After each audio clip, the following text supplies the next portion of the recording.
What is going on, guys? Welcome back to the channel, Panthers Advice. Today, man, this video is going to be fun. We got some receiver talk, some linebacker talk, and some backup running back talk, potentially. If you haven't already, go check out yesterday's video. Check out Bobby Brown III, whether it's on my channel or anybody else's. The dude is a beast. I can promise you right now, he's going to be the anchor to the Carolina Panthers defense.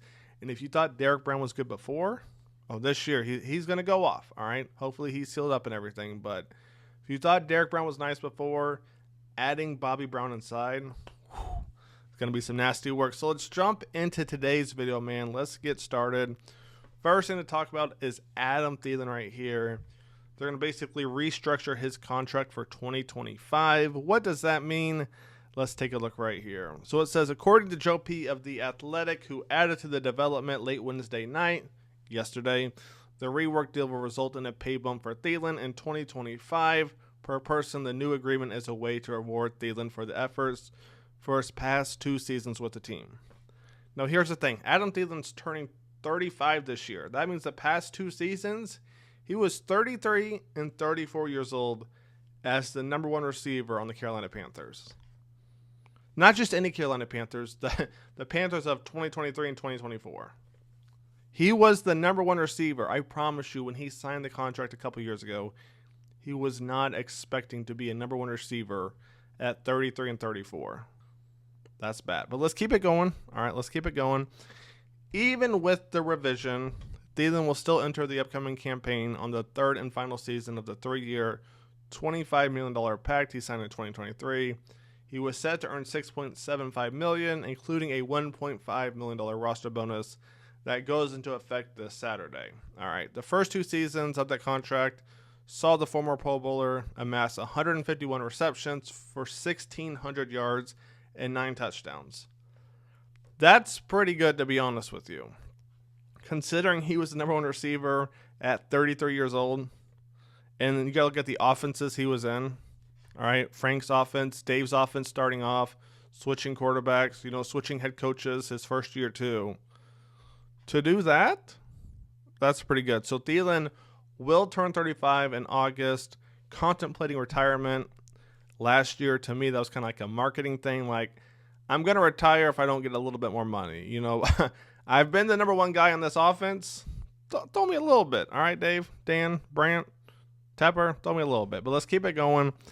We got some more news to talk about. And this guy right here, he shocks me. All right, this is Christian Rozeboom from the Rams. So the Panthers signed him, I believe, yesterday.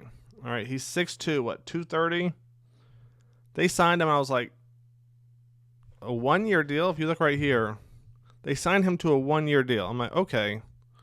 We've had some big names. 1-year deal? I'm like, eh. Then I see he's 28. I'm like, oh. All right, he's up there in age. Started 11 games for LA last season, had a career high 135 tackles and 5 tackles for loss.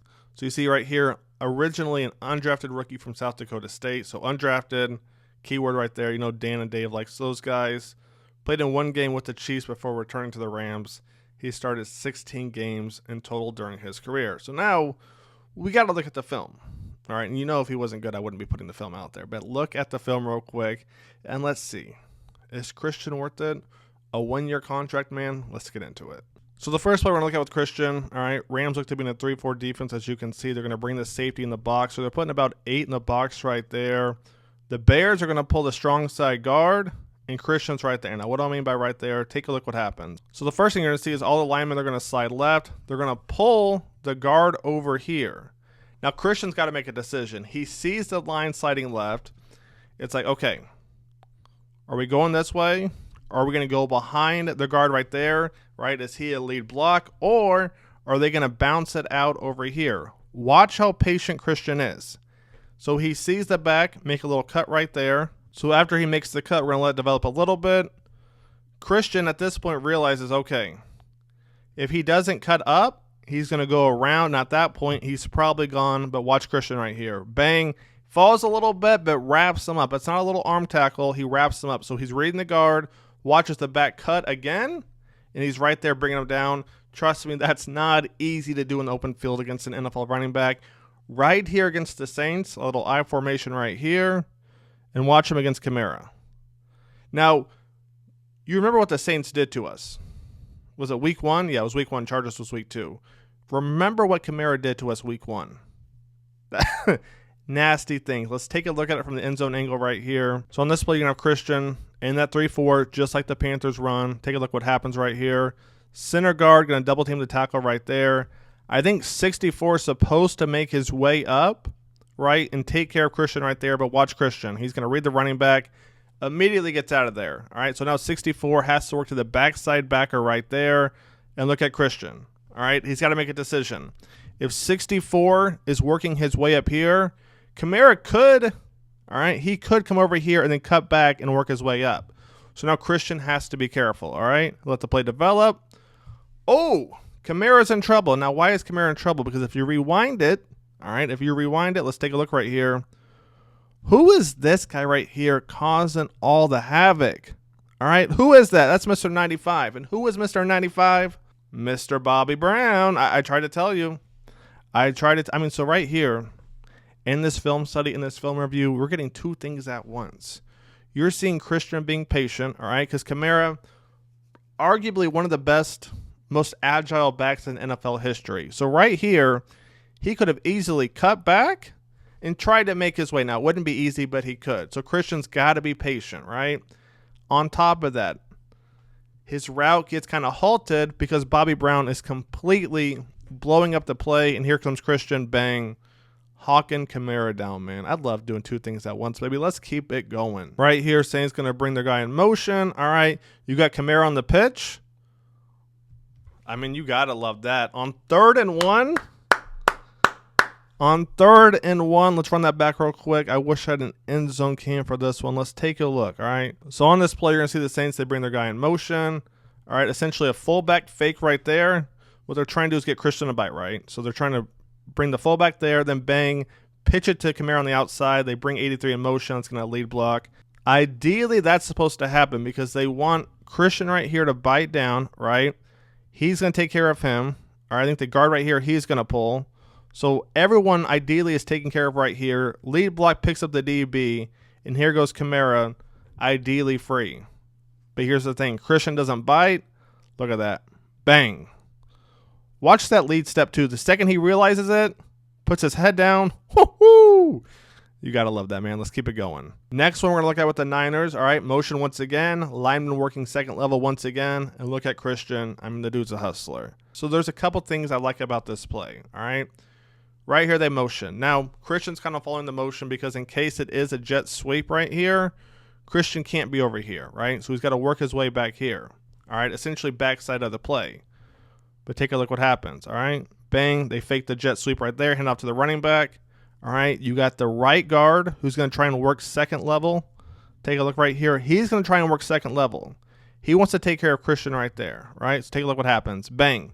It's too late. Christian already sees the play, and look at him go. I mean, look at this man go, man. We gave him a 1-year deal. This isn't even me trying to hype him up. You saw what he's capable of. You saw him shoot the gaps. The linebackers we had this past year, they struggled with that bad. I mean, the numbers speak for themselves. Now, they struggled because the D-line struggled because of injury, so it allowed second level, this, and a third. But nonetheless, we did struggle. And now let's talk about somebody who completely caught me off guard until I watched the film. Now, Rico was nice, right, in Dallas. Let's take a look at some stats real quick. He was definitely nice. But I didn't expect what we're about to witness, okay? Dallas, they have a great O-line. And the reason I say it like that is when we signed Miles Sanders, 2 or 3 years ago, what was the whole thing with him? It was Eagles O-line, Eagles O-line, Eagles play calling. Nothing to do with Miles. So when they signed Rico, I'm like, okay, he's nice, but how nice is he? And then I started watching the film, okay, because his numbers right here, 1,000 yards this past year. Before that, not a lot because he didn't really get the ball a lot. So I'm like, okay, let me take a look at some film and make my own decision. First play we're going to look at right here. A nice little pitch. I'm like, okay, he's got some moves because he was almost gone right here. All right, got the pitch. Going to go play side, cut back. All right, got the lead block in front of him. Makes a few guys miss. I'm like, okay. 14 yards on 3rd and 6 off a pitch. All right, not bad. That's only one play, though. Let's keep it going. Right here, they're down by 11. Little halfback wham, as you're going to see. I mean, dude's quick.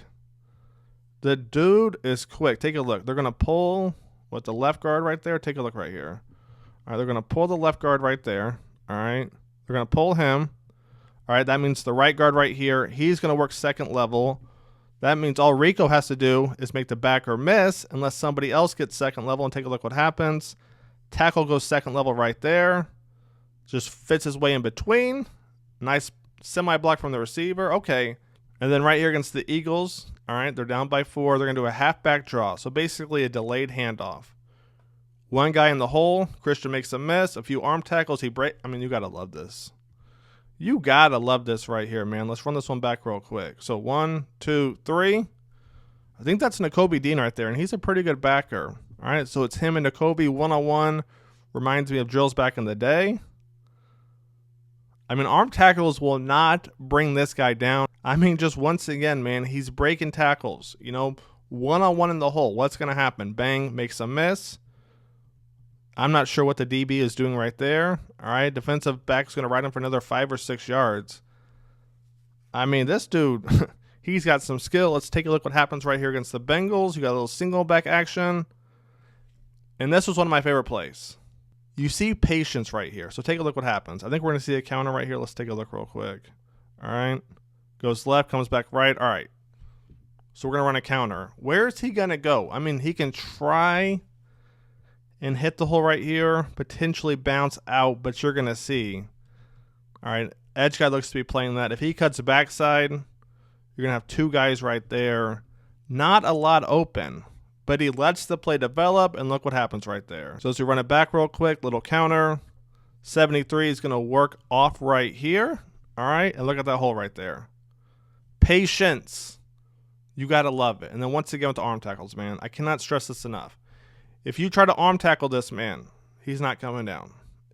He's not coming down. All right, and then what do we have right here? What do we have? I brought it up in yesterday's video. Rico going off against the Panthers. Okay, now this is another one of those 2-on-1 situations because it's going to show you that the Panthers need run defense help bad. Not just a little bit. Not at one position or this position or this position. We need it bad. Let's take a look what happens right here. So that being said, that's going to wrap it up. Panthers advice is out. I'll catch you guys on the next one. Take it easy. Peace.